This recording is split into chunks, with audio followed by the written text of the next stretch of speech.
the Dharma as Honzon, the Gohonzon as a matrix of interpenetration.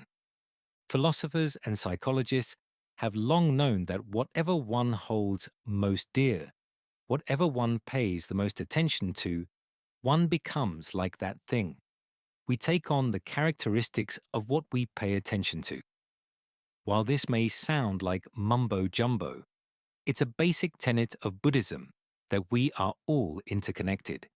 Said another way, everything is always influencing everything. Nothing stands completely alone. Obsessed with money, one becomes greedy. Eat junk food, one becomes ill. Listen to rage-fueled posts, one becomes angry. What we pay attention to is incredibly important, and this is especially critical in religion and spiritual matters, whose concern is life and death itself. Said more plainly, what is the meaning of life? Buddhism describes this as a point of focus, or in Japanese, a honzon. A honzon could be anything, like we just read. Ideally, it is something of virtuous and ethical value that will bring out the best in someone and even perhaps enlightenment. Nichiren Buddhism calls this a gohonzon, or honorable focus of devotion. And there are two types, one focused on the person of the Buddha and one focused on the Dharma, or law. Set these two gohonzons side by side and compare.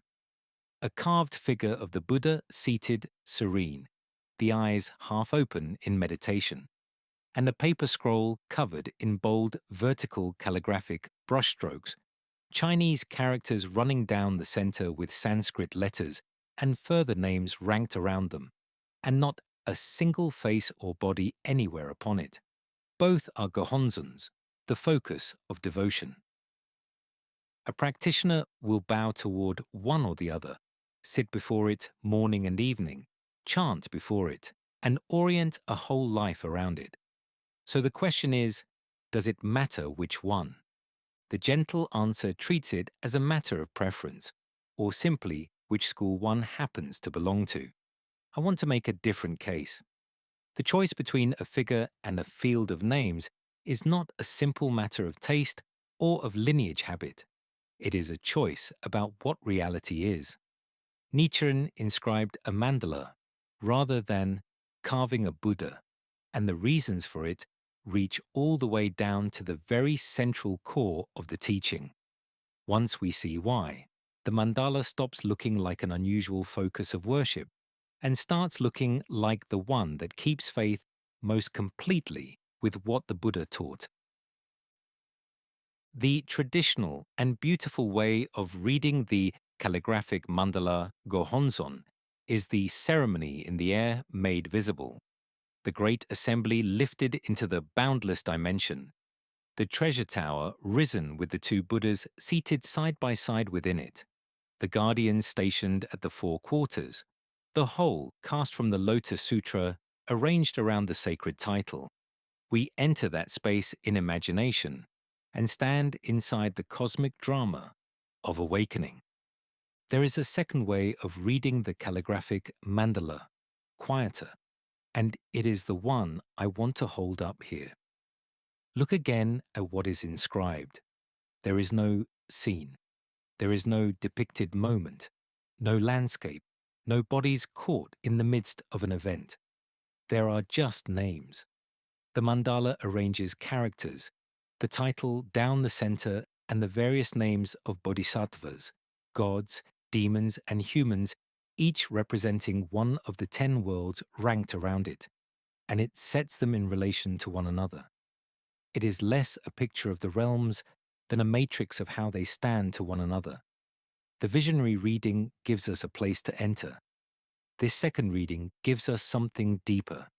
The calligraphic mandala is an abstraction of the structure of reality, a matrix of interpenetration and of mutual holding.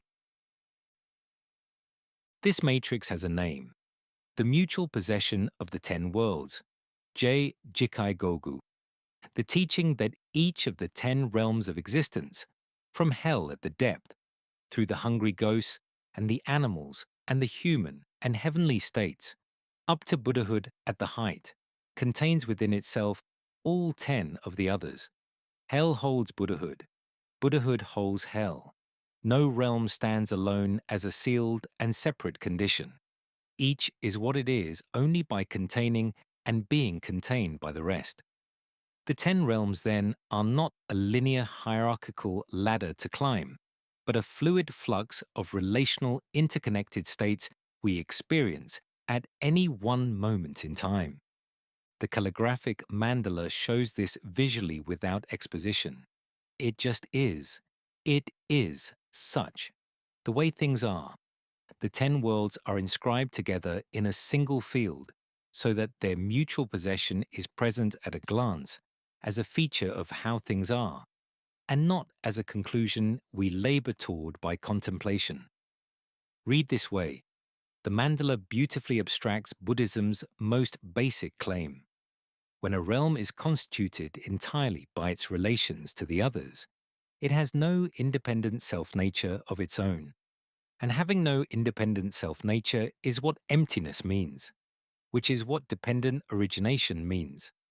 Mutual possession is interdependence painted in the vocabulary of the 10 worlds. This carries a consequence that guards the teaching from a familiar error. If each world is only its relations, then nothing on the mandala is self-existent, and nothing on it stands still. Whatever is constituted by relation is empty of own being, and whatever is empty of own being is impermanent, arising through causes and conditions, and passing as those conditions change. The mandala is not a static diagram of fixed realms. It is the matrix of a process, mutual arising and ceasing all the way through. Mutual possession and impermanence are one fact seen from two sides. Here is the significance of what Nichiren did and how far he moved from the Tendai tradition he was trained in. The Tendai tradition he came from carried a great contemplative doctrine called kanjin, literally stopping and seeing. Kanjin uses the 3,000 realms present in a single thought moment, ichinen, sanzen, as the point of focus. A practiced meditator meditates thus by turning their attention inward and holding the vast interpenetration of all things within one moment of awareness. It is demanding, and only those with the capacity, training, and time can master it. Nichiren's genius and true contribution to the greater Buddhist religion was translating this incredibly difficult and powerful kanjin practice to the mutual possession of 10 realms in the form of a mandala. Where the older practice rested on kanjin, the mind that observes the 3,000 realms, he set it instead on jikkai gogu itself, the realms holding one another as an objective structure of reality, centered on the daimoku as the Dharma manifested and made available to us. The movement is from contemplating a principle to manifesting a reality that one can enter into. From a truth the mind must generate to a truth the mandala displays and the voice enters. This is why the Gohonzon can serve someone who will never master a meditative discipline. The interpenetration no longer rests upon a rare inner act. It is already there, inscribed, mutually possessed, and we take our place within it by faith and by chanting rather than by contemplative attainment. That is a real development, and it is the one I would honor. Not a new truth, an old truth given a body that anyone can stand before. The calligraphic mandala functions as a portal into the same mental state that years and years of disciplined, silent kanjin practice required. Being clear about the history makes this stronger rather than weaker, so it needs saying plainly. Nichiren did not invent the pieces he assembled. The configuration of the 10 worlds joined to the chanted title was already moving through the Tendai stream he came out of, which itself carried the esoteric coloring of the age. There survives a medieval Tendai text allegedly based on Saicho's teaching called the Shuzenji Ketsu, of contested date and uncertain authorship, which describes a practice of enshrining images of the 10 realms and, before each of them in turn, bowing with the body, chanting Namu Myoho Renge Kyo with the mouth, and contemplating each realm through the threefold truth, morning and evening. The 10 worlds, the title, the threefold contemplation, the daily rhythm, all of it is present there, perhaps well before Nichiren gave us the mandala. He stood in a line, receiving what the tradition held and handing it on transformed, as is the proper way of all Buddhist teachers since the beginning. This does not diminish him. It recognizes and honors his gift. Others before him had arrayed the 10 realms in 10 places and walked among them one image at a time. Nichiren gathered the many stations into a single field, so that mutual possession is held all at once rather than approached in sequence, setting the sacred title itself at its center. The process given a voice. The distance between the older practice and the mandala is the distance between walking a doctrine and seeing it whole. That gathering is his, and it is a brilliant and lasting contribution to Buddhism. The humility runs deeper still, past the question of what predates him, and into the question of what we know for sure he actually wrote.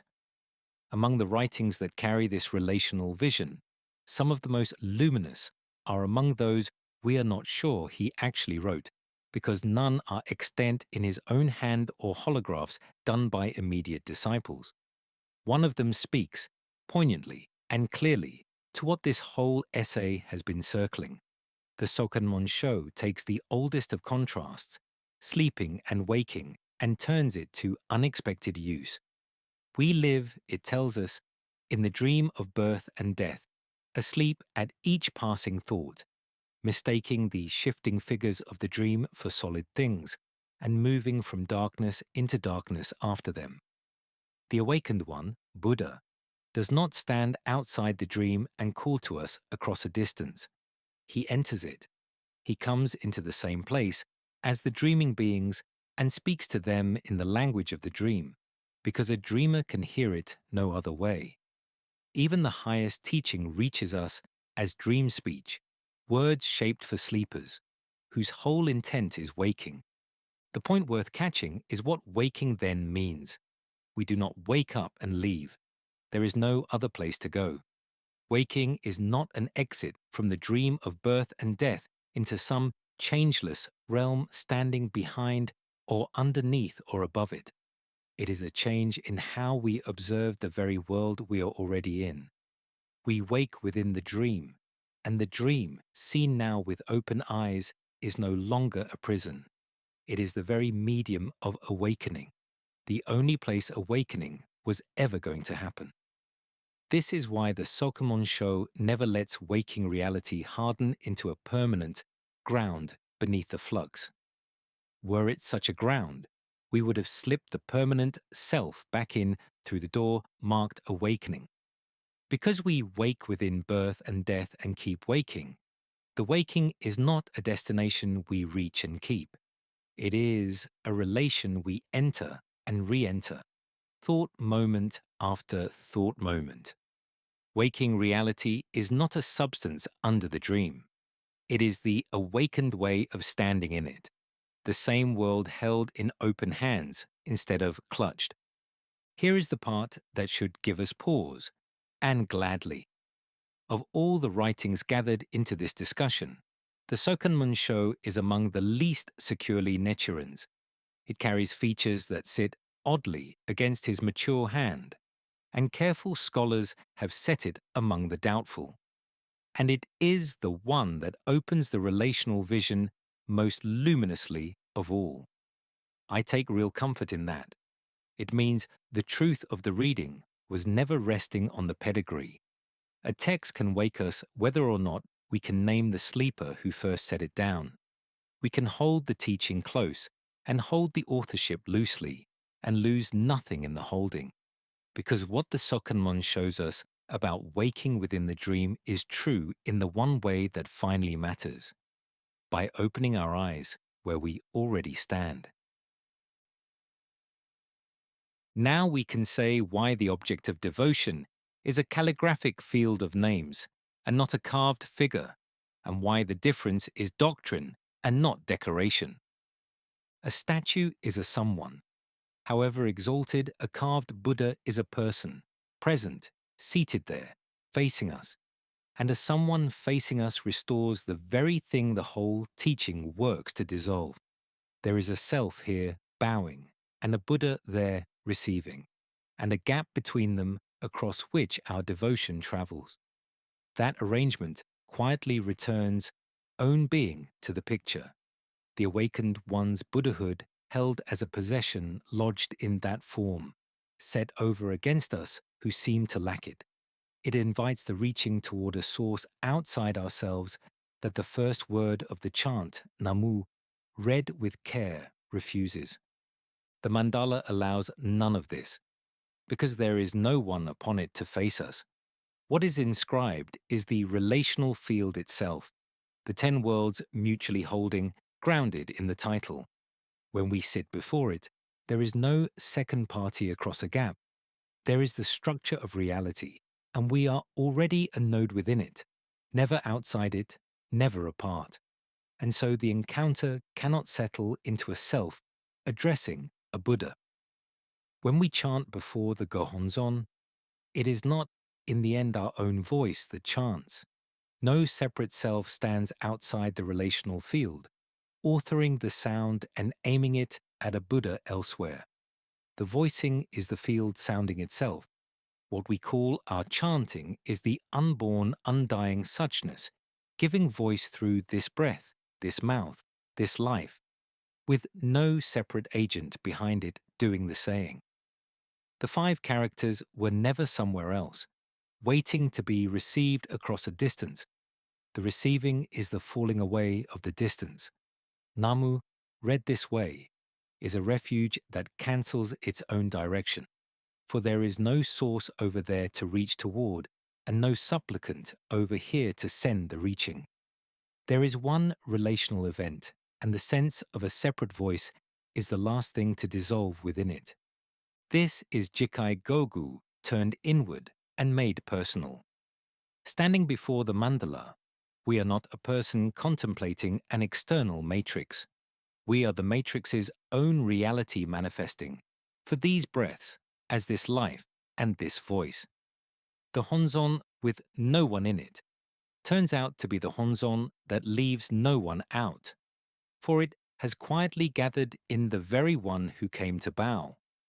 This is something that only the calligraphic mandala can do, because it doesn't subliminally carry the weight of ego, permanent self, and separation. One consequence follows worth naming, because it shields everything above from the machinery that so often grows up around holy things. A Dharma-honzon offers nothing for institutional control to grasp.